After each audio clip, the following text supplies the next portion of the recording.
Could XRP reach 100,000, or even $1 million? Well, one of the best developers, Quincy Jones, is going to answer that question. I love this clip. I thought I'd bring it back because there's a lot of new people in the XRP space, and this is a really fun clip. He really understands how this XRP can reach a high price, and I want him to explain it to you. I also have some other great XRP news, and I got some few things from ISO towards the end about tokenization. So let's go ahead and get into this. Let's learn a lot, and let's have a little bit of fun. All right, let's play it. Anybody out there that's telling you they know where the price of XRP will go has no idea. We don't know. Absolutely zero clue. But I'll give you a tiny hint of an idea of what could happen. So XRP is it's a financial instrument of value, and that instrument is basically, the instrument's really liquidity between different other instruments like bonds, stocks, currencies, all the everything basically. Yeah. And the XRP is only worth the value of the things that are issued on it, because it would cost XRP to buy those things on the network and use that liquidity. So what ends up happening here is, not only do you have to issue all of the equity, but you've also got to issue all of the debt. So XRP is only bound by the fiscal responsibility of the people that issue assets on it, which is obviously irresponsible.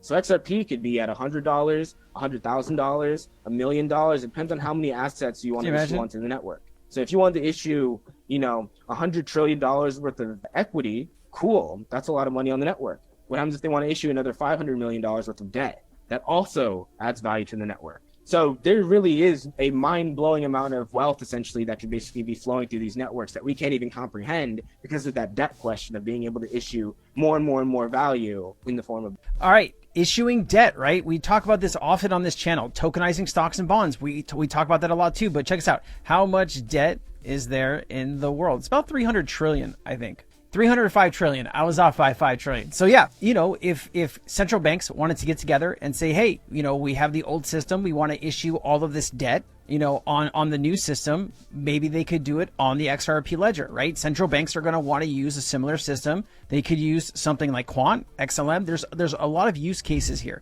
but the goal here is that this debt and this value moves to blockchain. That's what we're hoping for, right? And whether you're an XRP lover, an XLM lover, a Quant lover, we're all going to probably get a little piece of this, right? There's so much value in the world. And when it moves onto the blockchain over the next few years, right? 5, 10 years, whatever it is, right? That is going to change the price dramatically. Because if you have, like he said, $100 trillion worth of debt, now the value of that market cap is $100 trillion more, which is really exciting, right? That's what we want to have happen. Okay, this is a great clip I quote often. And when it comes up, I like to bring it up. I brought this up maybe like 9 months ago, and before that, 2 years ago. But this is why bankers, central bankers, institutions, big companies are going to use cryptocurrency because it is so cheap to move value. Check this out. The tribalism in this industry is insane. So there's Bitcoin maximalists, but everybody agrees XRP sucks, and I don't really get it, right? I mean, they're a legitimate company, they don't pretend to be something they're not, and they're really good at one thing, moving money fast and cheap. And it's fantastic. It fills a big need. And for a hedge fund like us to be able to denominate in Ripple and XRP, I just did the same thing, is really, really, really good. We did our first close. We moved north of $50 million into the company in Ripple and XRP in like 2 seconds, and it cost 30 cents. Now, that is amazing. There's no way to do that with fiat or Bitcoin. $50 million cost 30 cents to move, right? How much would it cost to send $50 million through Bitcoin or Ethereum? It would cost a shitload of money, right? That is why that use case is really not ideal for what some of these institutions want to do. That's why XRP, right? So Ripple basically mastered cross-border payments, right? Then they got into mastering CBDCs. Right now they're getting into the stablecoin market, right? So they go and they do one thing really well. Once they figured that out, right? And of course they have teams to constantly improve on what they have built, right? But they move on to the next thing so they can offer all of these services, right? Medico, right? Tokenizing value. We know that is what people like Larry Fink, Ray Dalio, like all of these big, players in banking and in the global landscape understand how important blockchain is, right? You can have a record of every transaction. And I know some people are like, oh man, I don't want to have my transactions tracked. Well, that's exactly what some of these big companies want, is they want to have that transparency so they can see where all of this money goes, right? There's just no way to do it that fast and that cheaply. And so it's serves a really useful need for us. And that also when our LPs eventually redeem, hopefully never, but when they want some of the money back, we just send it in XRP again. And there's no 3-day wait for international wires or 1-day wait for US wires. We're not paying wire fees and all that. It's just, I don't understand why that's hard to understand. And so the religious wars aside, the tribalism aside, it does some things really well, and we love it for that. That being said, just because we're denominated in XRP, I'm not a special pleader for XRP. I don't work for them. The company itself is not our LP. Other people who had XRP are. I like them. I think they're great, but they're like less than 5% of our asset base at this point. Like, we do invest in XRP, but most of our investments are in other things. You got to have other things, right? It can't all be an XRP. I'll be honest, like during the bear market, I was pretty XRP heavy. And as the market started to kind of tick up a bit, I moved value into other assets because you can't just be in one thing. I've learned that time and time again. In the last bull market, I was in way too much stuff, right? And then it got down to just a few things. And now I'm kind of like, all right, I have like 20, 25 assets that I think are going to do well in this bull market. Let's just put some heavy money on these and roll the dice. You know, that's what we're doing here. We are speculating. No matter what anybody tells you, your best friend, B, another YouTuber, we are still in a full speculation market. We are getting to the utility part, but it is taking its time.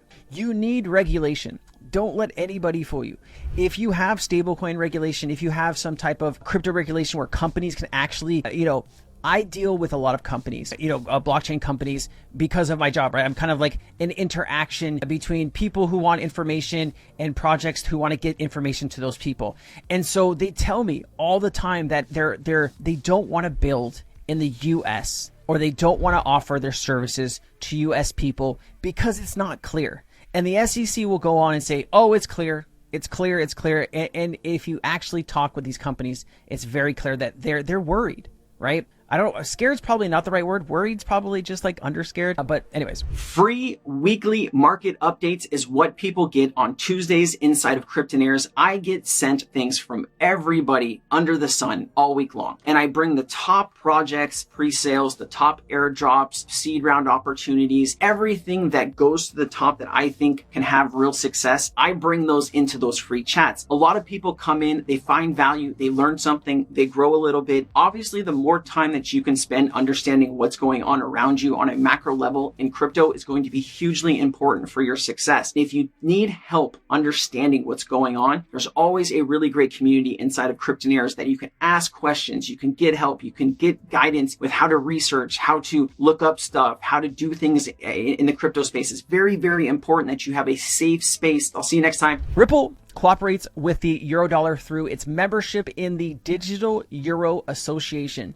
The Eurodollar is a new entrant into the stablecoin market and is fully compliant with MiCA. This fintech innovator is issuing a digital dollar made in Europe. Every country is going to have some type of this. Now, there are going to be some outliers where people won't adopt it no matter what you do. But for the most part, most, first world countries, where the government kind of can print and do what they want, it's going to be adopted. Okay.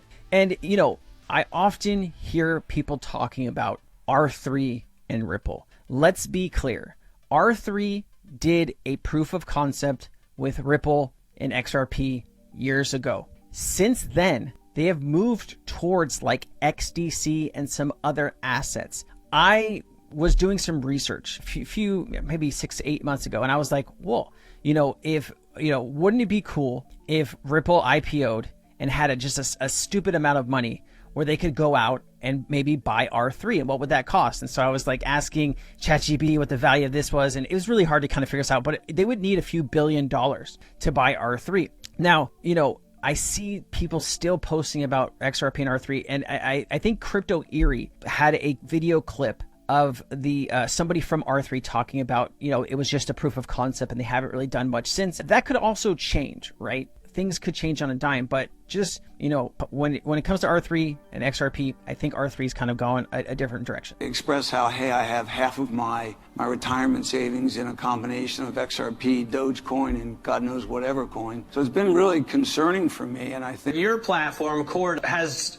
no link to the price of cryptocurrencies that we talk about. I know Ripple is a currency in which you have an interest. It's come crashing down so hard this year. Like this guy controls the market. I know Ripple is a currency in which you have an interest. It's come crashing down so hard this year. Have an interest. It's come crashing down so hard this year. So Matt, as far as the price of blockchain, I don't really know how to answer that. But there's reasons for Bitcoin and possibly even Ethereum to exist. But as you know, there's hundreds of other cryptocurrencies out there today that most of these currencies, in my opinion, don't have a real purpose. So many of these tokens don't have usefulness. The long-term value of any digital asset will be derived by the usefulness of that digital asset, by the utility. So do you think like dog with hat or, kitten with whatever, do you think those assets are still going to be around, 2, 3, 5, 10 years from now? I mean, very rarely do tokens that actually don't have a use case just have a community. Very rarely do they last, right? You have like Doge and maybe SHIB's still around from like the last market, but really, most of this value in the cryptocurrency market, you have 20, 30, whatever thousands of tokens, right? Tokens being created every day, scams being created every day. Most of this value is going to funnel down in just a few hundred projects. That's my opinion. I do think there's going to be a bust cycle in crypto, and that'll probably come 28, something around there. But I do think it's going to happen. And I hope I'm right around that, because I've really kind of made sure that I'm in things with real use cases. IMF on the rise of digital money, CBDCs, and stablecoins. There is a plan to use or issue sovereign stablecoins based on R3, and this person is saying XRP. Plans are great, but they aren't fact, right? So we're going to need to see how all this plays out. It's cool to see this. IMF departmental papers, rise of digital money. There's no plan to issue sovereign stablecoins by late 2022, right? There is a plan to issue stablecoins, but obviously things are always pushed back. I wonder, I've always wanted to ask this Ed Ferrito guys if he believes a lot of stuff he posts. We'll have to see. Ripple, MoneyGram, and Amazon developed a U.S. patent 11568489 for automated trading platform for cross-border payments utilizing XRP. We have heard, in the past that Amazon might be interested or, has been working with Ripple and XRP to maybe use that to facilitate payments. It would be a whole lot cheaper than what they're using now. Could you imagine how much money they would save? You're talking billions of dollars a year. That's how much they would save if they use something like XRP to move this value. And here's the patent, US patent, and then here's the number. Here's the date, right? January 31st, 2023. MoneyGram International. And then down here, USD to XRP to MXN settlement. Really cool. Really cool. I hope they use it, right? I really hope they use it. The future finance, a multi-token, multi-system landscape. All right, so you got central banks, real-time gross settlement systems, RBDC operators, right? And then you have Bank A, B, C, etc. And then in between them, they're corporate wallets, and then they have individual wallets, right? And so you can have wrap CBDCs, you can have the real-time gross settlement systems, you have the RBDCs, depository trust, FBSs. You can all of this stuff can be interchanged, right? So you imagine this is like Amazon and Best Buy, and I guess I'm just naming places that I shop, right? Whatever the big business is, they can all create their own type of crypto wallets, their own kind of stable coins, and move value in between, but you need a bridge asset in between each one of these values, right? Mitigated risk. They won't hold each other's assets. And then here's a great clip. Berga Selick of HSBC discusses the potential uses of banks' new tokenized gold product for retail investors. Let me play this for you. Imagine what some of that could be. So if, let's say, I've got some of these tokens as an investor myself, would I be able to use that as collateral for some other activity? That's a great question. Yes, we are exploring this at this stage, and currently no, not available. But for the future, yes, we are exploring this because, for example, you have, let's say, gold tokens, and you want to use it as collateral and get some loan. Yeah, it's in exploration and discussion internally at this stage. And we have other features that we are thinking for the future, and we are looking. So what they're saying here is, the guy asked, if you have tokenized gold, can you go out and use that to go take out loans or use that to do something else? And he said, this guy from HSBC says, not yet, but it is in the plans for the future, right? They have thought about this over and over again, and they're trying to figure out the best path forward for mass adoption for banks, institutions, central banks. It's all coming, right? It is taking its sweet time. And until it gets here, we need to keep learning. We need to keep growing. And if we can keep focused on what's to come, it might change our lives. And that's what we're all here to do. I'll see you next time. Thank you so much for being here. And thank you so much for subscribing.